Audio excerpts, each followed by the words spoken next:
ஓம் நம சிவாய. ஓம் நம சிவாய. அஸ்ட்ரோ கராத்தே முனியப்பன் சுவாமி ஜோதிட நேயர்களுக்கு வணக்கம்.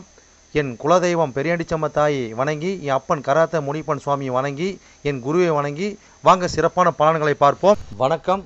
இந்த பதிவானது தசா புத்தியின் பதிவாகும். தசா புத்தி உங்கள் ஜனனகால ஜாதகத்தில் எந்தெந்த இடத்தில் இருக்கிறார் என்ற முன்னுரையை பார்த்துவிட்டு பதிவுக்கு செல்வோம். உங்கள் ஜனனகால ஜாதகத்தில் வரும் தசா புத்தி நாதர்கள் எந்தெந்த நிலையில் இருக்கிறார்கள் என்ற பட்டியல் விவரம்தான் இது.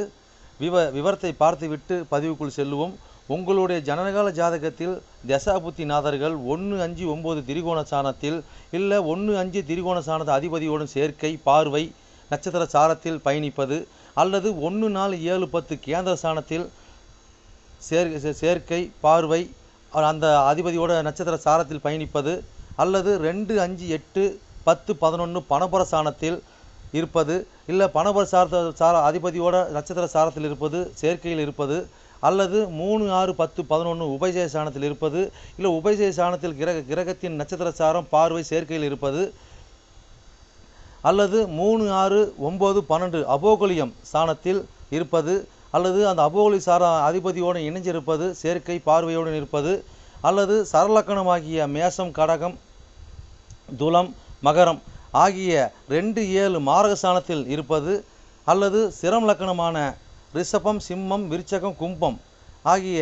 3-8 மாரக சாணத்தில் இருப்பது, அல்லது பார்வை, சேர்க்கையில் இருப்பது, அல்லது உபய லக்கணமான மிதனம், கன்னி, தனுசு, மிதனம் ஆகிய லக்கணத்துக்கு 2-7-11 மாரக சாணத்தில் இருப்பது, அந்த அதிபதியோடு இருப்பது, பார்வையில் இருப்பது, நட்சத்திர சாரத்தில் இருப்பது, அல்லது நீச்சம், உச்சம், ஆட்சி பெற்றிருக்கிறார்களா, அல்லது சூரியனிடம் அஸ்தங்கதம் பெற்றிருக்கிறார்களா, பரிவர்த்தனை அல்லது வர்க்கோத்தமம், அல்லது நீச்ச பங்கம், அல்லது திக்பலம், அல்லது புஷ்கரமாம்சம், அல்லது கிட்டிடும் ராஜயோகம் பெற்றிருக்கிறார்களா, அல்லது நட்பு வீட்டில் உள்ளார்களா, அல்லது பகை வீட்டில் உள்ளார்களா, அதே சமயம் கிரகம் சுப கிரகம் சேர்க்கையில் பார்வையில் இருக்கிறார்களா, அல்லது அசுப கிரகம் சேர்க்கை பார்வையில் இருக்கிறார்களா, இல்லை அவர்கள் நட்சத்திர தொடர்பில் இருக்கிறார்களா என்று பார்க்கணும்.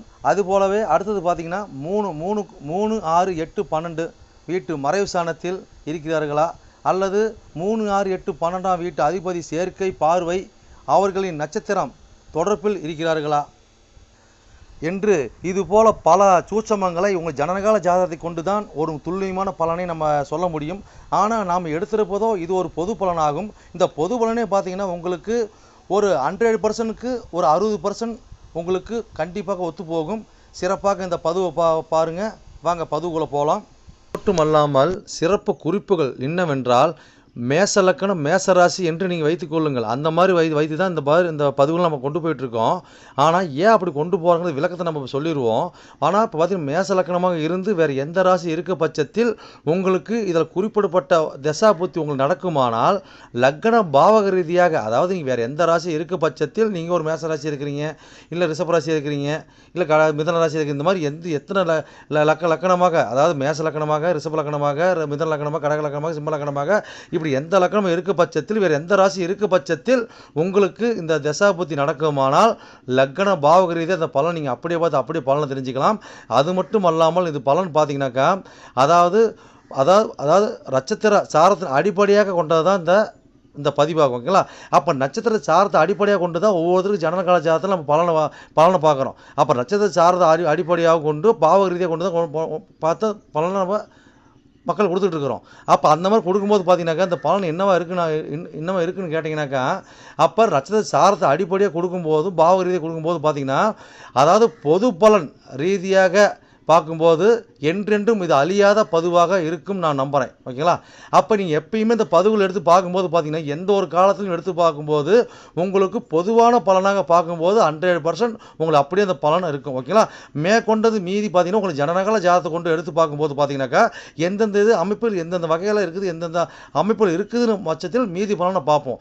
ஆனால் இது என்னதான் நம்ம அந்த அமைப்புகளை பார்த்தாலுமே நம்மளுக்கு பார்த்தீங்கன்னா, எப்படி தான் பார்த்தாலும் ஓரளவுக்கு, அதாவது ஒரு 50%ஆவது உங்களுக்கு நட்சத்திர சார்ந்த அடிப்படையில் இந்த பாவக ரீதியாக பார்க்கும் பொழுது இந்த பலன் 100% சிறப்பாக இருக்குன்னு என்று நம்பி வாங்க பதிவுக்குள்ளே போவோம்.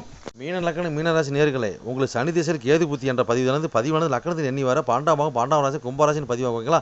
இந்த கும்பராசி நட்சத்திரம் இருக்குது. அந்த நட்சத்திர வாயிலாக உங்களுடைய புத்தினாக கேது பலன் எப்படி பயணிச்சு எப்படி பலன் வந்து பதிவாகும். இந்த பதிவு நாங்கள் எப்படி பார்த்து எப்படி பலன் தெரிஞ்சுன்னு கேட்டிங்கன்னாக்கா, உங்களுக்கு ஜனனகால ஜாதகத்தை எடுத்து பார்க்கும்போது பார்த்தீங்கன்னா, ராசி கட்டு நவாசம் ரெண்டு அமைப்பு கொடுத்துருப்பாங்க.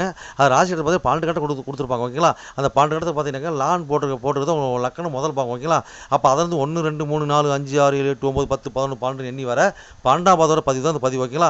நட்சத்திர சாரத்தை எப்படி தெரிஞ்சுன்னு கேட்டிங்கன்னாக்கா, உங்கள் நட்சத்திர சாரம் பார்த்தீங்கன்னா ராசி கட்டத்துக்கு முன் பேச்சு அல்லது நவாசத்துக்கு பின் பேச்சில் பார்த்தீங்கன்னா நட்சத்திர சாரம் வந்து ஃபஸ்ட்டு கிரகத்தை போட்டிருப்பாங்க, கிரகத்தை வருஷப்படுத்திருப்பாங்க. ஓகேங்களா? சூரியன் சந்திரன் செவ்வாய் புதன் வருஷப்படுத்திருப்பாங்க. அதுக்கு நேரம் பார்த்தீங்கன்னா நட்சத்திர சாரத்தை கொடுத்துருப்பாங்க. ஓகேங்களா? அப்போ அந்த நட்சத்திர வாயிலாகத்தான் உங்களுடைய தசா புத்திநாதர்கள் கிரகமாகப்பட்டவங்க உங்களுக்கு அதில் பயணிச்சு தான் உங்களுக்கு தசா புத்தி பலன் அளிக்கப்படுறது பதிவோட விளக்கத்தோட புரிதல் பதிவு. ஓகேங்களா? புரிதல் பதிவு சிறப்பாக இருக்கும். ஓகேங்களா?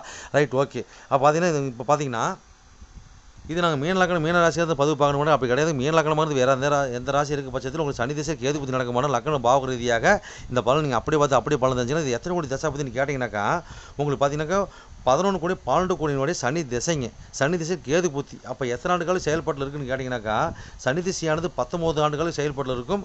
அதே மாதிரி கேது புத்தியானது பார்த்தீங்கன்னாக்கா, உங்கள் சனி திசை கேது புத்தி பார்த்தீங்கன்னா 1 வருடமும் 1 மாதமும் 9 நாட்களவே செயல்பாட்டில் இருக்கும். ஓகேங்களா? இப்போ உங்கள் லக்கணத்துக்கு எண்ணி வர 12ஆம் பாகமான 12ஆம் ராசியான ஓகேங்களா கும்பராசியில் என்ன நட்சத்திரம் பார்த்தலாம். இப்போ என்ன நட்சத்திர சாரம் இருக்குது கும்பராசியில் பார்த்தீங்கன்னா, இந்த இடத்துல பார்த்தீங்கன்னா புரட்டாதி, அவிட்டம் 3ஆம் பாதம் 4ஆம் பாதம் இருக்கும். அதுக்கடுத்து பார்த்தீங்கன்னா சதை 1 2 3 4 பாதம் இருக்கும். அதுக்கடுத்து பார்த்தீங்கன்னாக்கா உங்களுக்கு புரட்டாதி 1ஆம் பாதம் 2ஆம் பாதம் 3ஆம் பாதம் வரைக்கும் இருக்குங்களா? இப்போ அவிட்ட சாரத்தில் உங்களுடைய கேது பகவான் ஓகேங்களா பயணிச்சு என்ன பண்ணணும் பார்ப்போம். இந்த என்ன சம்மந்தப்படுத்துங்க, இந்த இடத்துல 12ஆம் பாவம் சம்மந்தப்படுறாங்க. இப்போ அவிட்டங்கள் பார்த்தா 2 கோடி 9 கோடி செவ்வாயோட சார் இல்லைங்களா? அப்போ வந்து 12ஆம் பாவம் சம்மந்தப்பட்டு 2 9 சம்மந்தப்பட்டு மேலே கேது சம்மந்தம் போடுறாரு. அப்போ இந்த மாதிரி காலகட்டம் பார்த்தீங்கன்னாக்கா நாம் அதாவது குடும்பத்துக்காக பார்த்தீங்கன்னாக்கா நம்ம ஊர் போகிறது, புரியாத போகிறது, தடம் தெரியாத போகிறது, இந்த மாதிரி ஒரு குழப்பத்தோடு போகிறது, மன குழப்பம், அதாவது பார்த்தீங்கன்னா காலகட்டம் பார்த்தீங்கன்னாக்கா மன சஞ்சலமாகிறது. அப்போ இந்த காலகட்டம் பார்த்தீங்கன்னாக்கா கட்டாயமாக நாம் ஒரு தூரமாக இருக்கிற முருகர் கோயில் கட்டாயம் போவாங்க. ஓகேங்களா? அப்போ முருகர் கோயில், ஜீவசமாதி இதெல்லாம் போவோம்னா கட்டாயம் இந்த காலகட்டங்கள் நம்ம கண்டிப்பாக அங்கே போனால் தீர்வு கிடைக்கும். நம்மளுக்கு மனம் சொல்லும், அங்கே போய் போவாங்க, அதே தீர்வு கிடைக்கும். ஓகேங்களா? அப்போ அது மூலியமாக பார்த்தீங்கன்னாக்கா நம்ம வரக்கூடிய இல்லைல்ல பிரச்சனை நம்ம தீர்த்துக்குவோம். குடும்பத்தை சௌபாக்கியத்தோடு உருவாக்கக்கூடிய அமைப்பை ஏற்படுத்தி கொடுப்பாங்க. ஓகேங்களா? அப்போ நீண்ட தூரம் புனித யாத்திரை, புனித பயணம், ஓகேங்களா? அதுக்குண்டான விரையும், அதுக்குண்டான செலவு, அப்போ குடும்பத்தோடய போகிறதுங்க. அப்போ குடும்பத்தோடு போகக்கூடிய கட்டாயம் வரும். அப்போ பார்த்தீங்கன்னா இந்த காலகட்டம் பார்த்தீங்கன்னாக்கா நெருப்பு சம்மந்தப்பட்ட விஷயத்தெல்லாம் நம்ம வந்து உற்சாக சூதனமாக இருக்கணும். அதே மாதிரி இந்த காலகட்டம் பார்த்தீங்கன்னாக்கா நம்ம வீட்டில் ஒரு ஒயரிங் பண்ணுறது, ஒரு எலக்ட்ரிஷன் பண்ணுறது, இதுக்கு உண்டான வரையும் அதுக்குண்டான செலவெல்லாம் பண்ணக்கூடிய அமைப்பு நம்மளுக்கு ஏற்படுத்தி கொடுப்பாங்க. ஓகேங்களா? இன்னும் எவ்வளோ சொல்லிட்டு போகலாங்க. அது அடுத்த கடத்து போகலாம். அடுத்து என்ன சாரம் இருக்குதுங்க, அடுத்த சதை சாரம் இருக்குது இல்லைங்களா? அப்போ பார்த்தீங்கன்னா என்ன சம்மந்தப்படுறதா கேது சம்மந்தப்படுறாரு, அதாவது ராகு சம்மந்தப்படுறாரு, மேலே கேது சம்மந்தப்படுறாரு. ஓகேங்களா? அப்போ பார்த்தீங்கன்னா இப்போ 12ஆம் படம் சம்மந்தப்படுது. ஓகேங்களா? Right, okay. அப்போ இந்த மாதிரி காலகட்டம் பார்த்தீங்கன்னாக்கா நம்மளுக்கு பெருசாக ஒரு அயன சயனத்துக்கு மேலே பார்த்தீங்கன்னாக்கா ஒரு ஈர்ப்பு இருக்கும், ஒரு எண்ணம் இருக்கும். ஆனால் நம்மளால் செயல்படுத்த முடியாதுங்க. அப்போ நீண்ட தூரம் பயணம் போவோம், ரயில் பயணம் போவோம். சில நேரம் பார்த்தீங்கன்னா தடைப்படும். இந்த மாதிரி பார்த்தீங்கன்னாக்கா மனசு ஆசையும் போடும், சஞ்சலமும் போடும், பயப்படும். அது நம்மளுக்கு தைரியம் கொடுக்கும். இப்படி மாற்றி நம்மளுக்கு கொடுக்குங்க. அப்போ இந்த காலகட்டம் பார்த்தீங்கன்னாக்கா பெருசாக மனசில் ஒரு ஆசைகள், நம்ம கனவுகள் நம்ம பெருசாக இருக்கும். அத்தனையும் வெளிப்படையை நம்ம வந்து திக்காத சொல்ல முடியாதுங்க. பாதி சொல்லலாம்னு நினைப்போம், நம்மளால் சொல்ல முடியாது. ஓகேங்களா? அப்போ அந்த மாதிரி மன உளைச்சலுக்கு, மன விரயத்துக்கு நம்ம ஆளாகும். அதுவும் நம்ம ஒரு விரயம் தாங்க. ஓகேங்களா? அப்போ அந்த மாதிரி பார்க்கும்போது பார்த்தீங்கன்னாக்கா இந்த மாதிரி காலகட்டங்களில் ஒரு ஊர் போகலான்னு நினைக்கும் போது தடங்களாகிறது, விரயமாவது, செலவாகிறது. இந்த மாதிரி காலகட்டம் ஒரு பின்னி சூனி செய்வனை இது பண்ணுறது, இல்லை கற்றுக்கிறது, இல்லை அதை நான் பண்ணி நம்ம நல்லா இருக்கலாமா, அதுக்குள்ள விரையும் மட்டும் செலவு பண்ணுறது, ஊர் அலையிறது, ஊர் மாவட்டம் ஏழு மாநிலம் போகிறது, இந்த மாதிரி போய் நம்ம அலைஞ்சிட்டு வர்றது, இதெல்லாம் வந்து இதுக்காக நம்ம அலையிறதுங்க. நம்ம தேவைக்காக ஒரு விடை கிடைக்குமா, ஒரு புரிதல் கிடைக்குமா, ஒரு ஏதோ ஒரு விடுதலை கிடைக்குமா, இது அப்படிங்கிற மாதிரி ஒரு அமைப்பு ஏற்படுத்தி கொடுக்கும். இல்லை அது கூட தொடர்பில் நம்ம ஆளாக்கி விட்டு நம்மளுக்கு ஏதோ ஒரு மாற்றத்தை ஏற்படுத்தி நம்ம அலைய விடுங்க. ஓகேங்களா? இன்னும் எவ்வளோ சொல்லிட்டு போகலாங்க. அடுத்த சாரத்தை போகலாம். அடுத்து என்ன சார் இருக்குதுங்க, புரட்டாதி சாரம் இல்லைங்களா, அது புரட்டாதி சாரத்தை பார்த்தீங்கன்னா 1 கோடி 10 கோடி குருவோட சாரம் இல்லைங்களா. அப்போ 12 சம்மந்தப்பட்டு 1 10 சம்மந்தப்பட்டு மேலே வந்து கேது பயணிக்கிறார். அப்போ இந்த மாதிரி காலகட்டம் பார்த்தீங்கன்னாக்கா நம்ம தொழிலுக்காக எவ்வளோ கடை கிடச்சிரும், இல்லை நமக்காக கடை கிடச்சிருங்க. அப்போ இந்த மாதிரி காலகட்டம் பார்த்தீங்கன்னாக்கா தூரத்து பயணம், ஆன்மீக பயணம் கண்டிப்பாக போவோம். சித்திரை வழிபாடு ஜீவசமயம் கண்டிப்பாக பண்ணணும். இல்லைனா நம்ம அத்தனை கடனாகி போயிடுங்க. அப்போ இவங்களாம் கும்பிட்டு நம்ம ஒரு கடன் வாங்கி செயல்படும் போது பார்த்தீங்கன்னாக்கா நல்லா அந்த கடனை திருப்பி கட்டக்கூடிய பாயிண்ட்டை கொடுத்துருவாங்க. இல்லைன்னா கடன் கட்டவே முடியாது. வாங்குறப்ப ஈஸியாக வாங்கிடும், கட்ட முடியாது. ஓகேங்களா. அப்போ இந்த காலகட்டம் பார்த்தீங்கன்னாக்கா முன் ஜென்மத்தில் செஞ்ச கரும வினையெல்லாம் இந்த ஜென்மத்தில் நம்ம வந்து ஒரு தொழிலாக பண்ணுவோம். இல்லை படுக்கரை கிடைக்காம, படுக்கரை சுகம் கிடைக்காம நம்ம வந்து அலமோதுவோம். ஓகேங்களா. அப்போ அப்படியே அலமோத மாதிரி படுக்கிற மாதிரி நேரத்தில் பார்த்தீங்கன்னா ஒரு கோயில் மாதிரி வச்சுருப்போம். பூஜையெல்லாம் பார்த்தீங்கன்னா சிறப்பாக மங்களகரமாக வச்சிருக்கக்கூடிய ஒரு எண்ணத்தை கொடுக்குங்க. ஓகேங்களா. ஓகே. அப்போ இந்த மாதிரி காலகட்டம் பார்த்தீங்கன்னாக்கா ஒரு பெரிய முதலீடு போட்டால் ஒரு ஸ்தாபனத்துக்கு போகிறது, இயற்கை வளத்துக்கு போகிறது. ஓகேங்களா. அப்போ அதாவது பார்த்தீங்கன்னா ஒரு கும்பாபிஷேகம், அது கோபுரமுள்ள கும்பாபிஷேகம், ஜீவசமாதி அமைப்போட ரச்ச அமைப்பாக பெரிய ஒரு பிரம்மாண்டமாக செலவு பண்ண கோயிலுக்கு போயிட்டு வர எண்ணம், அது மாதிரி கோயில் போயிட்டு தான் நல்லா இருக்குங்க. ஓகேங்களா. நம்ம எவ்வளோ சொல்லிட்டு போகலாம், எவ்வளோ பயணிச்சு போய் சிறப்பு. என்னோட பதிவை நீங்கள் சிறப்பாக கேட்டிருப்பீங்கன்னு மனதார நான் நம்புகிறேன். நீங்கள் கேட்டது வெறும் கோச்சார பலன் தான். உங்கள் ஜனனகால ஜாதகத்தை கொண்டு பார்க்கும்போது தான் எந்த கிரகம் எந்த சாரம் வாங்கியிருக்குது, எந்த கிரகம் எந்த பாவத்தை பார்க்குறாங்கன்னு சொல்லி துல்லியமான பலனை பார்க்க முடியும்.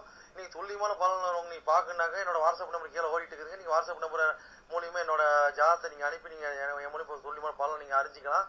அதே மாதிரி பார்த்தீங்கன்னாக்கா பல பேர் நான் நேரில் வந்து அணுகிறாங்க. அதுவும் பார்த்தீங்கன்னா நம்ம இருப்பிடம் பார்த்தீங்கன்னாக்கா நம்ம இருக்கிறது ஒரு ஆலயத்தில் இருக்கிறாங்க. சொந்தமாக ஆலயம் வச்சு நடத்திக்கிட்டு இருக்கிறோம். வீரசக்தி நாகம்மா திருக்கோயில்னு சொல்லி நடத்திட்டு மட்டும் கராத்தே முடிவு சொல்லி நடத்திட்டு இருக்கிறோம். அதில் பார்த்தீங்கன்னா வீரசக்தி நாகம்மா திருக்கோயில் சேவை அறக்கட்டளை மூலியமாக நம்ம கோயில் இயங்கிட்டு வருதுங்க. எல்லாத்தையும் பார்த்தீங்கன்னா துல்லியமாக பர்ஃபெக்டாக நம்மகிட்ட இருக்க எல்லாமே இருக்கும். எந்த ஒரு தோஷம், எந்த ஒரு காரியம், எந்த ஒரு பரிகாரம்னா நம்ம ஒரு கஸ்டமர் நம்ம கேட்டு தான் வந்து அவங்களோட காரியத்தை வந்து முன்னெடுத்து செய்கிறாங்க. அந்த நம்பிக்கைக்காரமாக நம்மளோட பலன் இருக்கிறதுனால தான் இந்த மாதிரி கஸ்டமர் நம்மகிட்ட அணுகி நம்ம சிறப்பு பலன் அடைஞ்சிட்டு இருக்கிறாங்க. இது போல ஒவ்வொரு பலன் அடைகிறது எங்களோட ஆசை. அது மட்டும் இல்லாமல் பார்த்தீங்கன்னாக்கா எங்கள் கோயிலுக்கு லீடர்ஷிப்னு பார்த்தீங்கன்னாக்கா எங்களுடைய கிருஷ்ண சுவாமிங்க வாக்கு சித்தர் பார்த்தீங்கன்னாக்கா கிருஷ்ணசாமி, அது சோழி பிரசன்னம் கல்லு கூடு சொல்லுவாங்க இல்லைங்களா, அது சிறப்பான முறையில் சிறப்பாக பார்ப்பாருங்க. நேர்முகமாக பார்க்குறாங்க, ஆன்லைன் மூலமாக பார்க்குறாங்க. நீங்கள் யார் என்னன்னு தெரியாது, உங்களோட ஃபுல் டீட்டெயில் அப்படி சொல்லுவாருங்க. ஓகேங்களா. உங்களோட டீட்டெயில் சொல்லி உங்களுக்கு பேரை சொல்லி சோழி போட்டாருன்னா சிறப்பான முறையில் சிறப்பாக உங்களை சோழி பிரசனை பார்த்து அருமையாக சொல்லுவாருங்க. அதே மாதிரி பார்த்தீங்கன்னா அது மூலியமாக நீங்கள் இதில் பார்த்து நீங்கள் அணுகி அது மூலியமாக தெய்வ அருள்வாக்குங்க அது. ஓகேங்களா. அது மூலியமாக நீங்கள் வந்து சிறப்பான பலன் நீங்கள் அடையலாங்க. எந்த ஒரு காரியமாக இருந்தாலும் எந்த ஒரு விஷயங்களா இருந்தாலும் துல்லியமான பலன் துல்லியமாக இருக்குங்க. சொல்றது அப்படியே நடக்கும், சிறப்பாக இருக்குங்க. சரி நேயர்களே, உங்களிடமிருந்து விடைபெறுவது S. Balu Jayavel, MA astro. நன்றி, வணக்கம்.